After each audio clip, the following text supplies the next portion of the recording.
Sometimes I even mess things up, and I did on that day. I kind of gave that look like, no, what's the next play? A lot of things happen in free agency, and different kind of teams come out of the woodwork. They were pretty much all in, and it was a strong consideration for a long time. America's Game of the Week this week. Last time you were at Soldier Field, right? You haven't been since. What happened on fourth down there? I thought what happened on third down was an incompletion to Cam Brady. You know, sometimes I even mess things up, and I did on that day. I kind of couldn't believe it. I forgot that I actually clocked the ball or something like that, and that was a pretty bad mess up. Bad for the quarterback to not know what down it is, that's for sure. It's tough to do with all the cameras now, because if there's not the slow zoom in on your face with the four fingers up, yeah, nobody remembers this. But everything now is up close and personal, and I kind of gave that look like, no, what's the next play? You know, if they gave us a fifth down, I maybe would have actually converted on fourth down and moved the sticks, but didn't really get there. You've seen it before, right? Yeah, there's been a few of those. They weren't going to let that happen with me, obviously. Soldier Field, tough place to play, right? Yeah, tough and great place to play. I think anytime you go to Soldier Field, it's like one of those NFL stadiums that has aura. And you go there and you look around and you think of all the great Bears players that have played for that organization.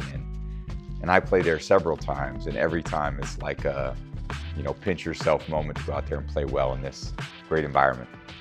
I think it was actually today, a year ago, you mentioned on the Fox broadcast that they were kind of heavy silently in the recruitment before you went to Tampa. Yeah, they were pretty involved, and a lot of things happen in free agency, and different kind of teams come out of the woodwork. And I really wasn't expecting Chicago to be one of them, but they were pretty much all in, and it was a strong consideration for a long time. So in the end, I'm happy I chose Tampa, but Chicago Bears, I gave it a lot of consideration going there. You talked about it like as a home, in Foxborough forever. Like you didn't mind having a home field that was difficult to play in, right? Like difficult football weather, was that part of it?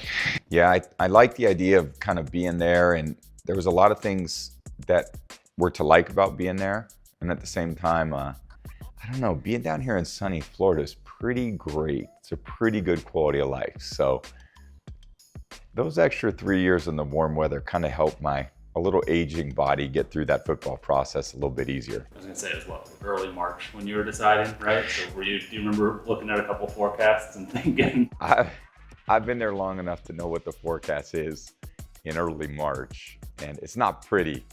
The summers in Chicago, I've spent a lot of those coming down from Ann Arbor to visit a lot of friends from Chicago, but yeah, the winter times there, those probably aren't my favorite. I was gonna say mid-September too. We might have some nice weather on our hands this Saturday. You know what? I'm gonna check the forecast right now. See that? Let's go.